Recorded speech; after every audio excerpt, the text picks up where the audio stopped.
একটি অবাধ, সুষ্ঠু এবং গ্রহণযোগ্য নির্বাচন হলে ইনশাআল্লাহ বিএনপি বিজয়ী হয়ে রাষ্ট্র পরিচালনার দায়িত্বে আসবে। শেরপুরে স্থানীয় প্রশাসনের আয়োজনে সব প্রার্থীদের অংশগ্রহণে কিন্তু গতকাল নির্বাচনী ইশতেহার ঘোষণার একটা অনুষ্ঠান ছিল। সেখানে প্রত্যেকটা দলের জন্য সুনির্দিষ্ট আসন ছিল যেখানে তারা বসবেন। জামাত ইসলামের নেতৃবৃন্দ সেখানে সব আসন তথা চেয়ারগুলো আগে থেকে দখল করে রেখেছিলেন এবং বিএনপির যারা নেতাকর্মী রয়েছে ওনাদের জন্য যে নির্দিষ্ট আসনগুলো রয়েছে সেই চেয়ারগুলো ছাড়ছিলেন না। প্রশাসন বারবার আহ্বান জানানোর পরও তারা কিন্তু সেই চেয়ারগুলো ছাড়তে অস্বীকৃতি জানিয়েছিলেন। চেয়ারে বসার মতন খুব তুচ্ছ একটা ঘটনাকে কেন্দ্র করে শেরপুরে যে সহিংসতা এবং সংঘাত আমরা দেখেছি সেটি কোনোভাবেই কাম্য নয়। গণ অভ্যুত্থানের পর আমাদের সবার প্রত্যাশা ছিল এমন একটি নির্বাচন যেখানে পরিবেশ হবে উৎসবমুখর, যেখানে সবাই আন্তরিকতা নিয়ে এগিয়ে আসবেন, কোনো সংঘাত থাকবে না।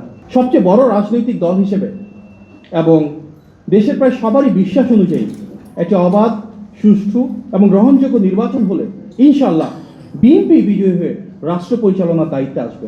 আমাদের একটি বড় লক্ষ্য হলো এই নির্বাচন যেন বিতর্কমুক্ত থাকে, এই নির্বাচন যেন শান্তিপূর্ণ হয় এবং এই নির্বাচনকে ঘিরে কেউ যেন কোনো সংঘাতময় পরিস্থিতি তৈরি করতে না পারে। এটি দল হিসেবে বিএনপির জন্য যেমন গুরুত্বপূর্ণ, রাষ্ট্র হিসেবে বাংলাদেশের জন্য গুরুত্বপূর্ণ। তারপরও শেরপুরে যে ঘটনাটি ঘটেছে এটি অত্যন্ত অনাকাঙ্ক্ষিত। কিভাবে সংঘাত শুরু হলো, কারা সেখানে মদদ দিয়েছে, আইন শৃঙ্খলা বাহিনী, প্রশাসন কেন পরিস্থিতি স্থিতিশীল রাখতে পারলো না, এসব বিষয় নিয়ে স্বাভাবিকভাবেই জনমনে প্রশ্ন জাগছে। আমরা সামাজিক যোগাযোগ মাধ্যমে বেশ কিছু ভিডিও দেখেছি যেখানে দেখা যাচ্ছে জামাতের যিনি প্রার্থী রয়েছেন তিনি বারবার পুলিশ, প্রশাসন, আইন শৃঙ্খলা বাহিনী, সেনাবাহিনী এমনকি বিএনপির যারা সিনিয়র নেতৃবৃন্দ রয়েছেন ওনারা হাত জোর করে অনুরোধ করছিলেন যে সংঘর্ষ এড়ানোর জন্য যেন তিনি বিকল্প রাস্তা দিয়ে যান। তারপরও সেই প্রার্থী ঠিক ওই রাস্তা দিয়ে যাওয়ার সিদ্ধান্ত নিয়েছেন এবং তিনি বারবার বলছিলেন জীবন যায় যাক। এই সংঘাতকে এড়ানো যেত না।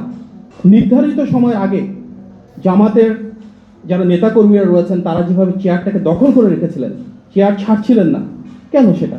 তারা কেন সেখানে আমরা দেখতে পেয়েছি, শুনতে পেয়েছি আগে থেকেই লাঠিসোঁটা জোগাড় করে রেখেছিলেন? সবার সম্মিলিত অনুরোধ উপেক্ষা করে পুলিশ, প্রশাসন, আইন শৃঙ্খলা বাহিনী, সেনাবাহিনী, বিএনপি নেতৃবৃন্দ প্রত্যেকে মিলে বলার পরও সেই প্রার্থী কেন সেই সংঘাতের পথ বেছে নিলেন? এসব বিষয় নিয়ে সামগ্রিকভাবে দ্রুততম সময়ের মধ্যে একটা সুষ্ঠু এবং গ্রহণযোগ্য তদন্ত হওয়া অত্যন্ত প্রয়োজন। এই সংঘাতে একজন মানুষ নিহত হয়েছেন, তিনি যে দলেরই হোক না কেন তা কোনোভাবেই কাম্য না, কোনোভাবেই মেনে নেওয়া যায় না।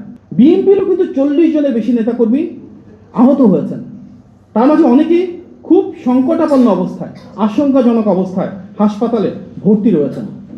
যিনি নিহত হয়েছেন, যিনি আহত হয়েছেন তারা প্রত্যেকে এমন একটা রাষ্ট্র ব্যবস্থা চেয়েছিলেন যেখানে শান্তিপূর্ণ নির্বাচন থাকবে, যেখানে কোনো মারামারি থাকবে না, কোনো কোন্দল থাকবে না, একটা উৎসবমুখর পরিবেশ থাকবে।